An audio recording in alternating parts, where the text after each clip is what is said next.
Hello students, आप Anupreeta Mishra electrical engineering के channel पर सुपरपोजिशन थ्योरम से रिलेटेड कंटेंट सीरीज वॉच कर रहे हैं। आज मैं इसी पर्टिकुलर सीरीज के तहत आपको डिपेंडेंट सोर्सेस को इंक्लूड करके बताऊंगी सर्किट्स में, जिसमें मैं सुपरपोजिशन थ्योरम अप्लाई करूंगी। अब डिपेंडेंट सोर्सेस को हम किन दो तरीके से रिप्रेजेंट कर सकते हैं ये मैं पहले भी बता चुकी हूँ, और एक के बाद एक मैं इन सुपरपोजिशन अप्लाई करने के लिए एक सर्किट में भी मैं इंक्लूड करूंगी।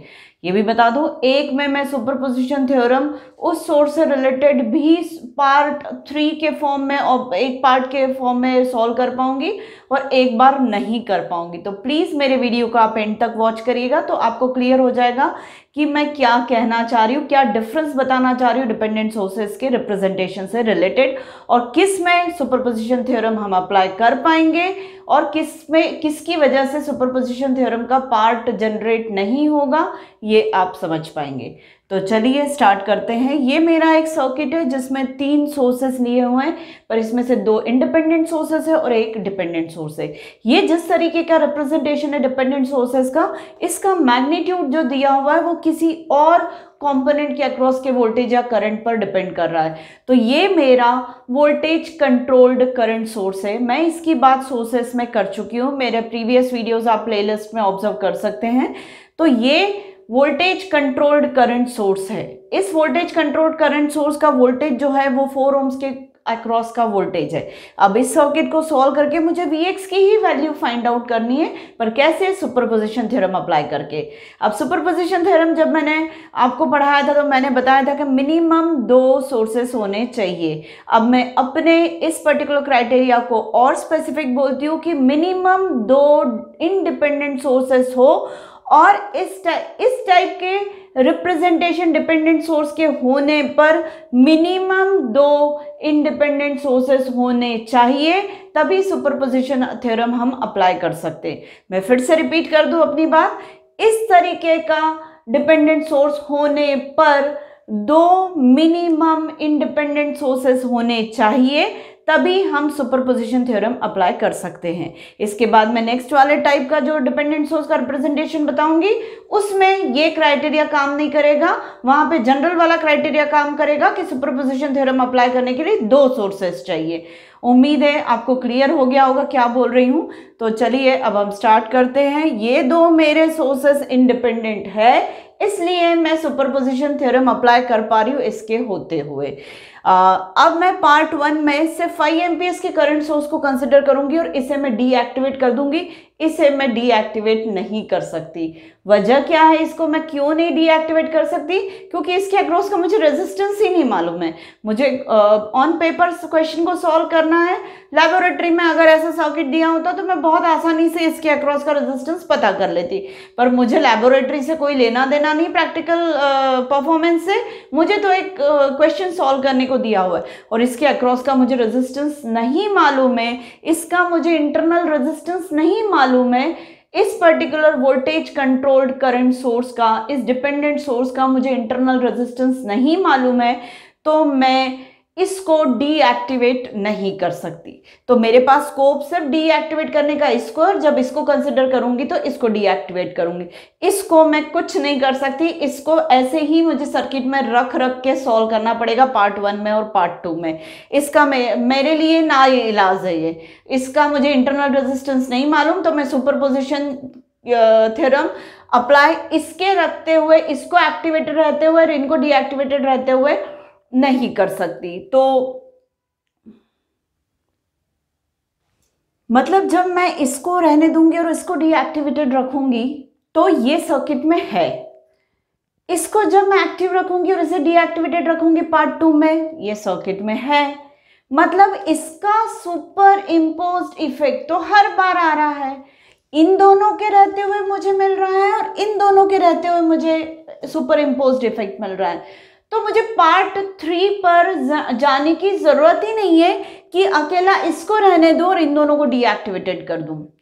मेरी बात समझ में आ रही होगी कि जब मैं इसको एक्टिव रख रही हूँ, इसको डीएक्टिवेटेड रख रही हूँ, तो इसको कुछ नहीं कर सकती, ये है सर्किट में। ठीक है, जैसा कि आपको दिख रहा है। दूसरी बार जब मैं इसको एक्टिव रखूंगी और इसे डीएक्टिवेट रखूंगी तब ये दोनों सर्किट में होंगे। मतलब हर बार इसका सुपर इम्पोज्ड इफेक्ट तो आ रहा होगा सर्किट में, कभी भी नल एंड वॉइड उसका सुपर इम्पोज्ड इफेक्ट नहीं हो रहा है। तो फिर मैं थर्ड पार्ट ऐसा क्यों सॉल्व करूं सुपर इम्पोजिशन थ्योरम की वजह से या सुपर पोजिशन थ्योरम के लिए कि अकेला ये है और ये दोनों डीएक्टिवेटेड, क्योंकि इसकी वजह से तो ऑलरेडी एनर्जी जो भी सर्किट में फीड हो रही है उसकी वजह से हमने Vx पता कर ही लिया है या 4 ohms के अक्रॉस का वोल्टेज पता कर ही लिया है। तो अल्टीमेटली ये वाला क्वेश्चन सिर्फ दो पार्ट्स में ही सॉल्व होगा, एक बार इन दोनों के होने पर और एक बार इन दोनों के होने पर। चलिए हम सॉल्व करते हैं। तो पार्ट 1 में मैंने डीएक्टिव कर दिया है, डीएक्टिवेटेड कर दिया 5 वोल्ट्स के बैटरी को और 5 एम्पेयर्स के करंट सोर्स को रहने दिया है और 4 Vx वोल्ट करंट सोर्स है ही। तो अब इस सर्किट को मैं नोडल एनालिसिस से सॉल्व कर लेती हूँ, मेश एनालिसिस से भी कर सकती हूँ। मुझे मेश एनालिसिस बहुत आसान लगता है बेटा, पर फिर भी मैं नोडल इसलिए कर रही हूँ कि वेराइटीज ऑफ मेथड्स को यूटिलाइज करके मैं आप लोगों को सिखाऊं, जो आपको इजी लगे वो आप फॉलो कर सकते हैं। तो अब मेरे वेरिएबल्स जो होंगे वो डिपेंड किस पर निर्भर करेंगे, नंबर ऑफ नोड्स पर। कितने नोड्स है इस सर्किट में, 1, 2 और 3। थर्ड नोड को मैं डेटम नोड ले लेती हूँ क्योंकि नोडल एनालिसिस अप्लाई कर रही हूँ। इसे मैं V1 लेती हूँ और इसे मैं V2 लेती हूँ। अब मैं नोडल इक्वेशन लिखती हूँ इस वाले नोड्स पर पहले, फिर तो इस पर लिखूंगी। पहले मैं जब इस पर नोडल इक्वेशन लिख रही हूँ तो इक्वल टू के LHS साइड में मुझे इस नोड पर फीड होने वाले करंट सोर्सेज देखने पड़ेंगे। तो इकलौता ये वाला करंट सोर्स है 5 एम्पियर्स का। तो 5 एम्पियर्स का current source current away from the node flow करवा रहा है, मतलब मुझे क्या लिखना पड़ेगा, -5। ठीक है, लिख दिया। अब V1 की टर्म इसी नोड पर नोडल इक्वेशन लिख रहे हैं, मतलब V1 की टर्म पॉजिटिव ही आएगी तो प्लस V1 लिख दिया। और V1 के साथ कौन से रेजिस्टेंसेस आएंगे, वो सारे रेजिस्टेंसेस आएंगे रेसिप्रोकल में और उनका एडिशन जो V1 के साथ कनेक्टेड है। हाँ, कोई स्पेसिफिक कंडीशंस होती है जब ये रेजिस्टेंसेस हम नहीं इंक्लूड कर सकते तो प्लीज आप मेरे प्लेलिस्ट को ऑब्जर्व करिए नोडल एनालिसिस से रिलेटेड, तो आपको पता चलेगा कि कहाँ नहीं कंसिडर करते। पर चूंकि वो हालात यहाँ पे कुछ भी नहीं है तो मुझे ये तीनों रेजिस्टेंसेस लेने पड़ेंगे रेसिप्रोकल में और उनका एडिशन। तो V1 के साथ मैंने 1/3 लिया है, प्लस 1/4 लिया है, प्लस 1/2 लिया है। अब नेबरिंग नोड जो V2 है वो हमेशा माइनस साइन के साथ ही आएगा, तो माइनस साइन के साथ मैंने V2 लिख दिया है। और V2 के साथ वो सारे रेजिस्टेंसेस के रेसिप्रोकल्स का एडिशन आएगा जो V1 और V2 के बीच में। तो कितने रेजिस्टेंसेस है V1 और V2 के बीच में, 2 और 4। तो 1/2 प्लस 1/4 ऐसा वहां पर आ जाएगा। अब यहाँ पर ये तो हो गया, -5 आ गया V1 और इसे सॉल्व किया, इसे भी सॉल्व किया तो ये -5 इक्वल टू V1 13/12 -3/4 V2 आया। और सॉल्व करेंगे तो ये V1 is equal to 0.69 V2 -4.62 ऐसा ये आ गया है। अब V2 पर नोडल इक्वेशन लिख लेती हूँ। तो V2 पर नोडल इक्वेशन लिखने के लिए मुझे यहाँ पर ये वाला जो करंट सोर्स होगा ये 4Vx डैश कहलाएगा। वजह ये है कि इस करंट सोर्स का मैग्नीट्यूड किस पर डिपेंड कर रहा है, Vx की 4 ohms के अक्रॉस के वोल्टेज पर। 4 ohms के अक्रॉस का ये सारे सोर्सेस रहते हुए यहाँ के वोल्टेज को Vx नाम दे रही हूँ। तो जब इकलौता 5 एम्पियर्स का करंट सोर्स कंसिडर कर रही हूँ और ये वाले वोल्टेज सोर्स को मैं डीएक्टिवेटेड रख रही हूँ तो इसके अक्रॉस के वोल्टेज को नाम मैं Vx डैश दे रही हूँ। तो इसका मतलब इस करंट सोर्स की मैग्नीट्यूड कितना हो जाएगा, 4Vx डैश। तो वो 4Vx डैश यहाँ भी है होगा और यहाँ भी होगा। तो अब जब मैं नोडल इक्वेशन V2 पर लिखूंगी तो 4Vx dash current towards the node flow हो रहा है और -V1 की टर्म मतलब नेबरिंग नोड की टर्म आएगी और दोनों रेजिस्टेंसेस जो इंटरकनेक्टेड है V2 और V1 में उनके रेसिप्रोकल्स का एडिशन हो जाएगा। फिर मैं V2 की टर्म लिखूंगी तो प्लस V2 1/2 प्लस 1/4 प्लस 1/1 ऐसे करके ये 3 टर्म्स आ जाएंगी। पर 4Vx डैश यहाँ पर इसका क्वांटिटी होगी करंट सोर्स की। अब इसको जब मैंने सॉल्व किया पूरे को तो ये मुझे इक्वेशन नंबर 2 मिल गया। अब सर्किट को देखते हुए मुझे ये समझ में आ रहा है कि Vx डैश जो वोल्टेज है वो V1 माइनस V2 होगा, तो वो मैंने सब्सटीट्यूट कर दिया। अब इस 4Vx डैश में इक्वेशन नंबर 2 में मैं V1 माइनस V2 सब्सटीट्यूट कर दे रही हूँ, तो 4V1 minus V2 minus 0.75 V1 plus 1.75 V2 ऐसे करके ले लिया, और ये आ गया 4V1 minus 4V2 is equal to minus 0.75 V1 plus 1.75 V2 ऐसा आ गया। जब हम इसको पूरा सॉल्व करते तो 4.75 V1 प्लस 5.75 V2 ऐसा आ गया, मतलब V1 की वैल्यू 1.21 V2 आ गई। अब ये 1.21 V2 को मैं इक्वेशन नंबर 1 में सब्सटीट्यूट कर दूंगी तो मुझे पूरी इक्वेशन V2 में मिल जाएगी, और मैं V2 के मैग्नीट्यूड को फाइंड करके फिर V1 के मैग्नीट्यूड को फाइंड कर लूंगी और Vx डैश पता कर लूंगी। ये मेरा पार्ट 1 ही होगा। चलिए मैं बोर्ड को रब करके आगे का प्रॉब्लम सॉल्व कर लेती हूँ। तो ये सब्सटीट्यूट V1 इक्वेशन, आप लोग अभी इस पे ध्यान मत दीजिएगा बेटा, वजह यह है कि ये मैंने नेक्स्ट पार्ट को भी यहाँ पर लिख लिया है। अभी अपने को ये वाला देखना है प्रीवियस पार्ट 1 का कंटिन्यूटी में। तो सब्सटीट्यूट V1 इन इक्वेशन 1, मतलब इक्वेशन 1 जो मैंने डिराइव की थी वो क्या थी, 1.21 V2 is equal to 0.69 V2 minus 4.62। वहाँ पर मैंने V2 की जगह सब्सटीट्यूट कर दिया, V1 था वो, V1 की जगह सॉरी यहाँ पर V1 is equal to 0.69 V2 minus 4.62 था, उस V1 की जगह मैंने क्या सब्सटीट्यूट कर दिया, 1.21 V2 सब्सटीट्यूट कर दिया, और ये तो इसका RHS साइड ये था ही। अब यहाँ पर मैंने जम्बलिंग की है, 4.62 को इधर ले लिया, 1.21 को उस तरफ ले लिया V2 को, तो ये पूरा सॉल्व किया तो V2 is equal to 0.11 volts आया, ये V2 की वैल्यू आ गई है। इसके अलावा फिर अब हम V1 के एक्सप्रेशन में V2 को सब्सटीट्यूट कर देंगे तो 1.21 इंटू माइनस 0.11, तो ये माइनस 0.136 वोल्ट्स आ गया, ये V1 की वैल्यू आ गई है। अब हमें तो निकालना है Vx डैश, हमें Vx डैश निकालना है। प्रीवियस जो सर्किट में मैंने आपको यहाँ पर शो करके दिया था, तो Vx डैश क्या था, V1 माइनस V2 था, आप रेफर करिएगा, तो इक्वल टू माइनस 0.136 इसका V1 का मैग्नीट्यूड आ गया, और V2 का मैग्नीट्यूड जो होगा वो माइनस 0.11 हो गया, तो V1 हो गया माइनस 0.136 और माइनस ऑफ माइनस 0.11, तो उसे सॉल्व किया तो Vx डैश मुझे कितना मिल गया, माइनस 0.026 वोल्ट्स मिल गया। तो एक Vx मुझे ये मिला है, Vx डैश किसकी वजह से, 5 एम्पेयर्स के करंट सोर्स और 4Vx की वजह से मुझे ये मिल गया है। तो अब मैं इसके बाद आपको सेकंड पार्ट भी यहीं पर सॉल्व करना शुरू कर दे रही हूँ। तो पार्ट 2 जो है जिसमें हम कंसिडर कर रहे हैं 5 वोल्ट्स को और 5 एम्पियर्स को हम डीएक्टिवेटेड कर रहे हैं। 5 एम्पियर्स को हमने डीएक्टिवेटेड कर दिया। 4Vx, अब सर्किट बदल गया है, सर्किट बदल गया तो नेचुरली इसमें से बहने वाला करंट 4 ओम्स में से बदल जाएगा। पहले किसकी वजह से बह रहा था, 5 एम्पियर्स और इसकी वजह से बह रहा था। सेकेंड टाइम अब इसमें किसकी वजह से करंट बह रहा है, 5 वोल्ट्स और इस 4Vx की वजह से। तो अब ये 4Vx ना रह के इसके 4 ओम्स के अक्रॉस का वोल्टेज का मैग्नीट्यूड बदल गया है, तो मैं इसका नाम Vx डबल डैश कर दे रही हूँ। पिछले पार्ट में मैंने Vx डैश रखा था, तो ये वाले करंट सोर्स को भी मैंने 4Vx डैश से शो किया था, और अब ये Vx डबल डैश हो गया तो ये वाला करंट सोर्स भी 4Vx डबल डैश मैग्नीट्यूड का हो जाएगा। तो अब मैं यहाँ पर फिर से नोडल एनालिसिस अप्लाई कर लेती हूँ, और डेटम नोड के रिस्पेक्ट में इस वाले वोल्टेज को मैं V3 एज्यूम करूंगी क्योंकि सर्किट बदल गया है। 5 एम्पियर्स का करंट सोर्स नहीं है और 5 वोल्ट्स का वोल्टेज सोर्स है। ये वाले को मैं V4 बोल रही हूँ। जैसा इसका नाम बदल दिया Vx डैश से Vx डबल डैश, वैसे ही मैंने इन वाले दोनों नोड्स को के नोडल वोल्टेज को भी V3 और V4 कर दिया।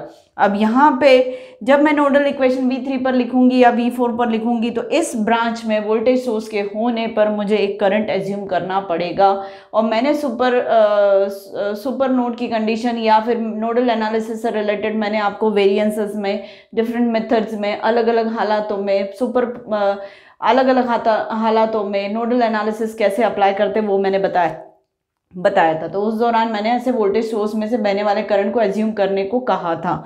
तो ये करंट आप एक एज्यूम कर रहे हैं कि इस वोल्टेज सोर्स से निकलने वाला करंट I हो गया। तो इस सर्किट को के लिए जब मैं नोडल एनालिसिस अप्लाई कर रही हूँ तो V3 पर सबसे पहले मैं नोडल इक्वेशन लिख रही हूँ। तो इक्वल टू के LHS साइड में मैं क्या लिखूंगी, इस नोड से दूर जाने वाला करंट जो होगा वो -I होगा, इक्वल टू इस नोड से कनेक्टेड जितने रेजिस्टेंसेस होंगे उनके रेसिप्रोकल्स का एडिशन। नेबरिंग नोड जो होगा उसका वोल्टेज माइनस साइन के साथ लूंगी, और नेबरिंग नोड के से कनेक्टिविटी इसके थ्रू भी है, इस ब्रांच के थ्रू भी और इस ब्रांच के थ्रू, पर इस ब्रांच का करंट हमारे पहले ही कंसिडर कर चुके हैं, तो मुझे सिर्फ V4 के साथ जो लेना पड़ेगा वो 1/2 लेना पड़ेगा। सिर्फ ये रेजिस्टेंस कंसिडर करना पड़ेगा V4 के साथ, ये वाला नहीं, क्योंकि इसमें से बहने वाला करंट मैं पहले ही ले चुकी हूँ, तो मैं एक ही ब्रांच के करंट को दो बार नोडल इक्वेशन में नहीं ले सकती। तो V4 के साथ -1/2 मतलब -V4 1/2 ये आ जाएगा। तो अब मेरी इक्वेशन ये क्या होगी, -I = 0.83। इसको जब हम सॉल्व करेंगे 0.33 और 0.5 तो 0.83 हो जाएगा, और V3 और -0.5 V4 ऐसा हो जाएगा, और -I होगा। अब मैं V4 पर नोडल इक्वेशन लिखती हूँ, तो V4 पर नोडल इक्वेशन लिखती हूँ तो दो करंट्स फीड हो रहे हैं नोड की तरफ, तो एक 4 है Vx" फीड हो रहा है और एक कैपिटल I फीड हो रहा है। तो कैपिटल I और +4 Vx" ऐसे टूवर्ड्स द नोड ले रही हूँ, तो इक्वल टू के LHS साइड में। RHS साइड में मैं V3 की टर्म पहले लिख ले रही हूँ नेबरिंग नोड की, तो -V3/2 ऐसी टर्म आ जाएगी, प्लस V4 के साथ मैं 1/2 और 1/1 की टर्म लिखूंगी, तो वो मेरी एक टर्म होगी। अब मैं इतना बोर्ड रब करके आगे का क्वेश्चन सॉल्व कर देती हूँ, क्योंकि ये कंटिन्यूटी में है, पार्ट 1 का था बेटा, तो इसको रब कर दूंगी तो मेरा पार्ट 2 कंटिन्यू हो जाएगा। ये जब नोडल इक्वेशन आ गई तो हम इस सर्किट को देखते हुए, सर्किट कंडीशन को देखते हुए मैं I का मैग्नीट्यूड फाइंड आउट कर सकती हूँ, Vx का फाइंड आउट, Vx" को फाइंड आउट कर सकती हूँ, तो वही कोशिश की।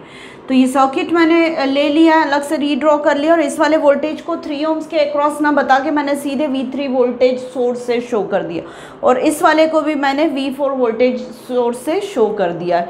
और 5 वोल्ट्स की बैटरी है, I करंट बह रहा है, 4 ohms लगा हुआ है, उसके अक्रॉस Vx" ऐसे करके मैंने सर्किट ड्रॉ कर दिया। तो इस लूप पर जब मैं KVL अप्लाई करूँगी तो मुझे मिलेगा V3 + V5 -Vx और -V4। जो तरीका मैंने केवीएल इक्वेशन लिखने का बताया उसी तरीके से हमने इसको सॉल्व किया। तो मेरे पास आ गया Vx" = V3 - V4 + V5, ऐसी मेरी 6th इक्वेशन बन गई है। और I को अगर मैं देखूँ तो I इसमें से बहने वाला करंट है, तो इसके अक्रॉस का वोल्टेज डिवाइडेड बाय ओम्स ले लूँगी, तो वो मुझे I डिफाइन करके दे देगा, मतलब Vx" डिवाइडेड बाय 4, और Vx" की जगह मैं V3 - V4 + 5 ऐसा लिख ले रही हूँ, और अपॉन 4 तो है ही है। अब इसे मैं सब्सटीट्यूट कर देती हूँ इक्वेशन नंबर 5 में। इक्वेशन नंबर 5 में मैंने कैपिटल I सब्सटीट्यूट किया, मतलब कितना V3 - V4 + 5/I सब्सटीट्यूट करूँगी, और 4Vx में भी Vx" सब्सटीट्यूट कर दूँगी, कितना, यही।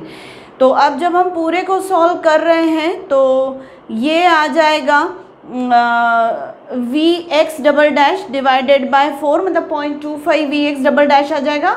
I की जगह मैं 0.25 Vx" सब्सटीट्यूट कर रही हूँ, 0.25 Vx", और 4 Vx" ये है ही, और बाकी RHS इसका ऐसा का ऐसा लिख लिया। ये दोनों मिला के ये दोनों मिला के 4.25 Vx" हो जाएगा, और ये RHS साइड है। 4.25 Vx" में मैंने अब सब्सटीट्यूट कर दिया है V3 - V4 + 5 ऐसा सब्सटीट्यूट कर दिया है। मुझे कहना चाहिए कि इसकी फ़िलहाल कोई ज़रूरत नहीं है, क्योंकि मैंने सीधे Vx" को यहाँ पे मिक्स करके, तो Vx"/4 को मैंने 0.25 Vx" किया, दोनों को ऐड किया तो 4.25 Vx" आया, और Vx" को फिर सीधे हम किससे रिप्लेस कर दे रहे हैं, V3 - V4 + V5। वो इसलिए मिटा दिया कि अननेसेसरीली आप लोगों को कन्फ्यूजन होता। तो ये हो जाएगा टोटल Vx" V3 - V4 + 5 ऐसा करके। पूरे को जब सॉल्व किया तो ये 4.25 × 5 जो है वो 21.25 आया, और 4.25 V3 को माइनस करके उधर ले गई, तो -0.5 V3 के साथ 4.25 V3 जो ऐड होके बनेगा वो -4.75 V3 हो जाएगा, और -4.25 V4 को भी उधर ले गई, और उधर 1.5 V4 है, तो सम होके वे +5.75 V4 हो गया। अब मैं बोर्ड रब कर देती हूँ, तो आगे का क्वेश्चन सॉल्व करती हूँ, काफ़ी लेंदी हो गया है। तो अब मैं जो दूसरे टाइप के डिपेंडेंट सोर्स का जो क्वेश्चन है उसको देखती हूँ, यहाँ सॉल्व करती हूँ, अदरवाइज मैं नेक्स्ट वीडियो में आपको बताऊँगी। अब 8th इक्वेशन से हमने V4 का magnitude in terms of V3 निकाल लिया है। इसके बाद इक्वेशन नंबर 4 में हम आई की वैल्यू सब्सटीट्यूट कर देते हैं, जो Vx डबल डैश अपॉन 4 थी, तो minus Vx double dash upon 4 आई की जगह हो गया, ये 0.83 V3 माइनस 0.5 V4 हो गया। अब Vx डबल डैश की value V3 minus V4 plus 5 है, वो सब्सटीट्यूट किया, डिवाइडेड बाय 4 है ही, ये टर्म्स ले ली और शफलिंग किया, रीजम्बलिंग किया, तो यहाँ पर V3 अपॉन 4 माइनस 0.25 V3 है, ये प्लस V4 0.25 V4 है, और ये माइनस 5 अपॉन 4 मतलब माइनस 1.25 होगा, और ये 0.83 V3 माइनस 0.5 V4 हो गया। इस तरीके से अब ये माइनस 1.25 को मैं RHS कर दे रही हूँ और RHS को LHS कर दे रही हूँ, तो और करके लिख रहे हैं, तो ये माइनस 1.25 उस तरफ चला गया और बाकी दोनों टर्म्स को V3 और V4 की टर्म्स को इधर ले रही हूँ, तो अल्टीमेटली माइनस में V3 की टर्म आएगी, क्योंकि माइनस 0.25 V3 और माइनस 0.83 V3 ऐसा ऐड होके माइनस 1.08 V3 हो जाएगा, और 0.25 V4 और उधर से प्लस होके 0.5 V4 आएगा, तो 0.75 V4 हो गया। पूरा जब हम सॉल्व कर रहे हैं तो अल्टीमेटली मुझे V3 की वैल्यू जो मिल रही है वो 3.24 इतनी मिल रही है वोल्ट्स, 3.24 वोल्ट्स मिल रही है, और 3.24 V3 की वैल्यू जब मैं V4 में सब्सटीट्यूट करूँ तो 6.34 वोल्ट्स V4 की वैल्यू मिल रही है। तो अब मैं Vx डबल डैश निकालने के लिए V3 को सब्सटीट्यूट कर दी 3.24, V4 को सब्सटीट्यूट कर रही हूँ 6.34 और प्लस 5 कर दे रही हूँ, तो मुझे Vx डबल डैश 1.9 वोल्ट्स मिल जा रहा है। अब Vx डबल डैश जो मैंने पहले फाइंड आउट किया था वहाँ पर लिखा था वो मैंने यहाँ पहले से लिख दिया है, तो माइनस 0.026 वोल्ट्स है। अभी Vx डबल डैश मुझे 1.9 वोल्ट्स आया। दोनों टाइप के सर्किट्स में मुझे Vx डैश और Vx डबल डैश दोनों मिल गया, तो दोनों के अलजेब्रिक सम से मुझे Vx मिल जाएगा 1.3976 वोल्ट्स। मतलब मेरा जो टारगेट था Vx फाइंड करने का वो मैंने फाइंड कर लिया। दो पार्ट्स में सम को सॉल्व किया, पहले मैंने 5 एम्पियर्स का करंट सोर्स ऑफ 4x लिया, दूसरी बार मैंने 5 वोल्ट्स और 4 Vx का करंट सोर्स लिया। इस तरीके से पूरे क्वेश्चन को मैंने दो पार्ट्स में सॉल्व किया। अब आप सोच सकते हैं, कुछ बच्चों के दिमाग में आ सकता है कि अकेले इसको रख के इन दोनों को डीएक्टिवेट क्यों नहीं करे, तो बेटा इसकी वजह से जो एनर्जी मिल रही थी वो पहले ही हमने इसके रहते हुए और इसके रहते हुए फाइंड आउट कर ही लिया है, तो इसका कंसिडरेशन तो पहले हो चुका है। इसके कंट्रीब्यूशन का कंसिडरेशन एक बार इसके साथ एक बार इसके साथ, पर अब आप कहेंगे क्या दो बार कंसिडरेशन हुआ, तो नहीं बेटा, क्योंकि इसमें से बहने वाला जो करंट है इसकी वजह से पहले बह रहा था पार्ट 1 में, वो Vx डैश डिसाइड कर रहा था, और इसमें से बहने वाला जो करंट था 5 वोल्ट्स की वजह से और इसकी वजह से वो Vx डबल डैश से फाइंड आउट हो रहा था। तो हमने पार्ट बाय पार्ट इसका कंसिडरेशन इसके साथ कर लिया है, तो ये क्वेश्चन बिल्कुल सही तरीके से मैंने सॉल्व कर लिया है। लेंदी है। दूसरे टाइप का डिपेंडेंट सोर्स जो है वो नेक्स्ट वीडियो में मैं कंसिडर कर लूंगी, उसके रहते हुए सुपरपोजिशन थ्योरम से क्वेश्चन कैसे सॉल्व करते हैं वो वहां मैं डिस्कस कर लूंगी। अभी का आज का वीडियो बहुत लेंदी हो गया है, तो मैं यहीं इसे ख़त्म करना चाहूँगी। और अगर आपको मेरा आज का वीडियो पसंद आए तो प्लीज़ तुरंत लाइक करिए और मेरे कंटेंट को शेयर करिए और ज़्यादा से ज़्यादा सब्सक्राइबर्स बढ़ाने की कोशिश करिए। Thank you.